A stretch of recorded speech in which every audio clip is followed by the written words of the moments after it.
नमस्कार दोस्तों, मेरा नाम है सुखदेव और आप मेरा चैनल देख रहे हैं जॉब तक। दोस्तों, आज हम बात करेंगे राइट्स लिमिटेड की तरफ से रिक्वायरमेंट आई है उसके बारे में, जो कि मिनिस्ट्री ऑफ रेलवे और भारत का पब्लिक सेक्टर की इंटरप्राइजेस कंपनी है। और इसमें रिक्वायरमेंट आई है दोस्तों टेक्निकल असिस्टेंट के लिए। और इसके लिए क्वालिफिकेशन डिप्लोमा या आपने बीएससी कर रखे हैं, अप्लाई कर सकते हैं। और काफ़ी अच्छा रिक्वायरमेंट है, 500 प्लस आपका पोस्ट रखा गया है। पूरी जानकारी के लिए वीडियो को लास्ट तक जरूर देखें, वीडियो को एक लाइक करें, अपने दोस्तों में शेयर करें, चैनल को सब्सक्राइब करके बेल आइकन को भी जरूर प्रेस करें। तो चलिए वीडियो को स्टार्ट करते हैं।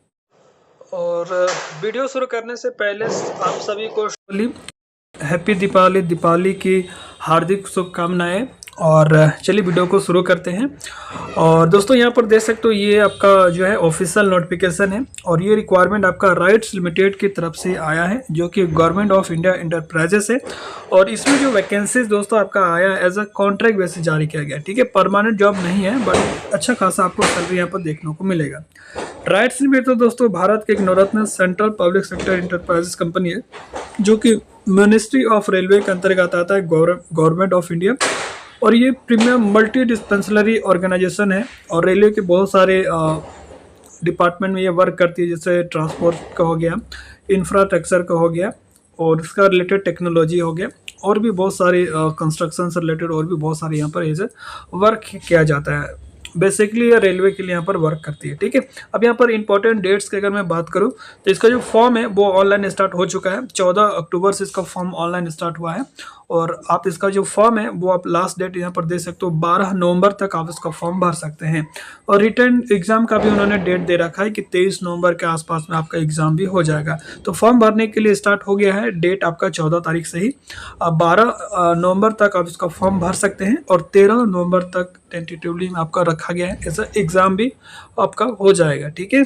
अब यहाँ पर इंपॉर्टेंट नोट्स की अगर मैं बात करूँ तो ये वैकेंसीज ऑल ओवर इंडिया के लिए किसी भी राज्य से बिलोंग करते हैं आप इसका फॉर्म भर सकते हैं। बट यहाँ पर जो वैकेंसीज है वो आपका रीजन वाइज है। जैसे आप अगर नॉर्थ रीजन में अप्लाई करते हैं तो नॉर्थ रीजन में स्टेट या यूटिलिटी कवरेज रिलेटेड यहाँ पर देख सकें, जैसे दिल्ली हो गया, हरियाणा, हिमाचल प्रदेश, जम्मू एंड कश्मीर, लद्दाख, पंजाब, राजस्थान, उत्तर प्रदेश, ठीक है। नॉर्थ रीजन में ये सारे स्टेट आते हैं, आपका उत्तराखंड इंक्लूडेड बाय, छत्तीसगढ़ भी है।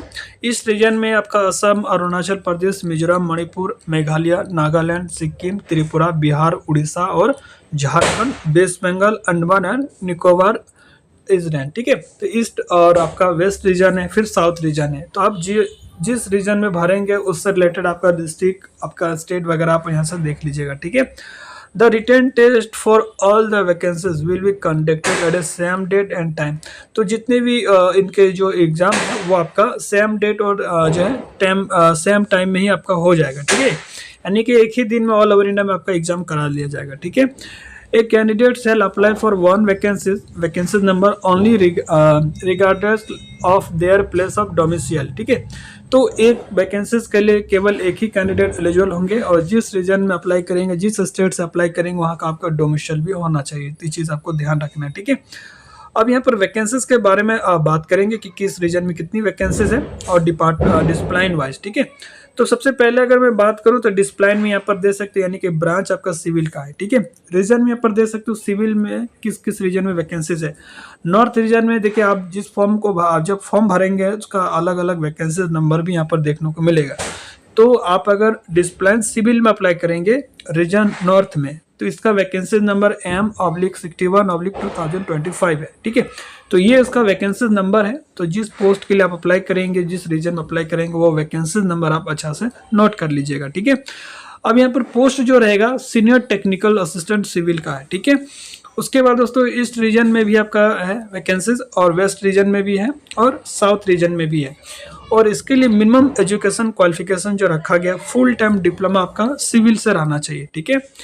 और domain of experience in the relevant field of engineering, ठीक है। और यहाँ पर साथ ही दोस्तों पोस्ट क्वालिफिकेशन एक्सपीरियंस भी आपका कम से कम 2 साल का मांगा गया है, ठीक है। अब यहाँ पर वैकेंसी जो रखा गया है टोटल, यहाँ पर आपका जो है रीजन वाइज बात करें तो नॉर्थ में आपका 90 वैकेंसीज है। और यहाँ पर कैटेगरी वाइज वैकेंसी देख सकते हो दोस्तों, ठीक है।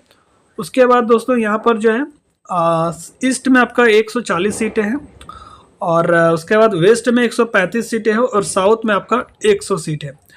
कुछ सीटें दोस्तों आपका PWBD कैंडिडेट के लिए जो है रिजर्व रखी गई, बाकी सिविल के लिए ठीक ठाक सीट यहाँ पर देखने को आपको मिल जाएगा। ठीक ठाक या अच्छा सीट है, क्योंकि सिविल के वैसे वैकेंसीज कम आती है, तो आप अगर सिविल वगैरह से डिप्लोमा वगैरह किए तो आपके लिए बहुत ही अच्छा मौका है। ठीक है, अब जो नेक्स्ट जो डिस्प्लान है वो आपका इलेक्ट्रिकल ब्रांचेस की है, जिसमें नॉर्थ रीजन में आपका जो वैकेंसीज है वो आपका 10 है, ईस्ट रीजन में भी आपका 10 है, और वेस्ट में 2 है, और साउथ में 5 वैकेंसीज है। ठीक है, और इलेक्ट्रिकल के लिए अगर अप्लाई करते हैं तो पोस्ट आपका क्या रहेगा, सीनियर टेक्निकल असिस्टेंट इलेक्ट्रिकल, और इसके लिए फुल टाइम डिप्लोमा आपका इलेक्ट्रिकल एंड इलेक्ट्रॉनिक्स इंजीनियरिंग वाले अप्लाई कर सकते हैं। यहाँ यानी कि आप अगर डिप्लोमा इलेक्ट्रिकल एंड इलेक्ट्रॉनिक्स से किए हैं या इलेक्ट्रिकल इंजीनियरिंग से किए हैं तो अप्लाई कर सकते हैं। ठीक है, और इसमें भी 2 साल का एक्सपीरियंस मांगा है रिलेवेंट ब्रांचेस से, और आपका वैकेंसीज अब मैं आपको बता दिया कि इस रीजन में कितनी वैकेंसीज है। ठीक है, अब नेक्स्ट जो डिपार्टमेंट है वो आपका सिग्नल एंड टेलीकम्युनिकेशन यानी कि SNT की है। इसमें नॉर्थ में आपका जो वैकेंसीज है वो 5 है, ईस्ट में 1 है, और वेस्ट में 1 है, और साउथ में 1 है। ठीक है, और इसके लिए qualification full time diploma engineering होना चाहिए, instrumentation and control, electronics and instrumentation, electrical instrumentation, electronics, electrical and electronics. ठीक है, तो रिलेवेंट ब्रांच में आपका जो है डिप्लोमा होना चाहिए। सबसे ज़्यादा अगर सीट है तो आपका दोस्तों सिविल में है, तो जो भी आपके दोस्त वगैरह हैं जिन्होंने डिप्लोमा सिविल वगैरह से कर रखे हैं उनके साथ ये वीडियो जरूर शेयर कीजिए, क्योंकि अभी जो है अच्छा खासा सीट है। ठीक है, अब जो नेक्स्ट है आपका जो डिपार्टमेंट वो आपका मैकेनिकल की है। मैकेनिकल में भी ठीक है, नॉर्थ में आपका 5 वैकेंसीज है, ईस्ट में आपका 20 वैकेंसीज है, और वेस्ट में 30 है, और साउथ में आपका 10 वैकेंसीज है। ठीक है, और इसके लिए जो क्वालिफिकेशन है full time diploma engineering mechanical production industrial manufacturing mechanical and automobile. ठीक है, तो मैकेनिकल में इतने सारे ब्रांच यहाँ पर दिया गया, इनमें से किसी भी ब्रांच से आपने डिप्लोमा कर रखे हैं तो मैकेनिकल सेक्टर में अप्लाई करेंगे। ठीक है, उसके बाद दोस्तों मेटलर्जी की भी वैकेंसीज है, और यहाँ पर मेटलर्जी की अगर मैं बात करूँ तो नॉर्थ में 2 वैकेंसीज है, ईस्ट में आपका 4 है, और वेस्ट में आपका जो है 5 वैकेंसीज है, साउथ में 2 वैकेंसीज है। और मेटलर्जी में अगर अप्लाई करेंगे तो डिप्लोमा आपका होना चाहिए मेटलर्जी से, बाकी एक्सपीरियंस वगैरह जो भी है वो आपका सेम ही है। ठीक है, केमिकल की अगर मैं बात करूँ तो यहाँ पर जो है नॉर्थ में केमिकल के लिए 4 वैकेंसीज है, ईस्ट में 2 है, और वेस्ट में 2 है, और साउथ में 3 वैकेंसीज है।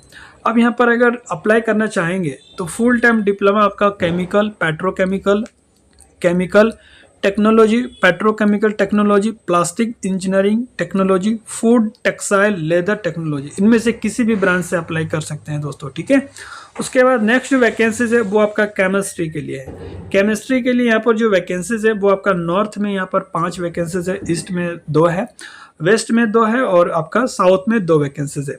अब यहाँ पर केमिस्ट्री के लिए अगर अप्लाई करेंगे तो फुल टाइम आपका BSc केमिस्ट्री ऑनर से होना चाहिए। ठीक है, साथ ही 2 साल का इसमें भी आपसे एक्सपीरियंस भी मांगा गया है। ठीक है, तो ये सारे वैकेंसीज मैंने आपको बता दिया है, तो सारी चीज़ आप यहाँ पर अच्छा से क्लियर हो लीजिएगा। ठीक है, कुछ सीटें मैंने आपको पहले बता दिया था कि जो PW कैंडिडेट है उनके लिए कुछ रिजर्व रखी है, यानी टोटल जो वैकेंसीज का 24 जो वैकेंसीज है PWD के लिए रिजर्व रखी गई है। ठीक है, अब यहाँ पर जो एज लिमिट है वो आपका काफ़ी अच्छा एज लिमिट दिया है, 40 साल जनरल कैंडिडेट के लिए है, 40 साल तक के कैंडिडेट इसका फॉर्म भर सकते हैं। बाकी एज का रिलैक्सेशन आपको यहाँ पर जो है कैटेगरी वाइज देखने को मिल जाएगा। ठीक है, और उसके बाद दोस्तों और भी सारी चीज़ यहाँ पर दिया गया है, आप अच्छा से देख लीजिएगा। ठीक है,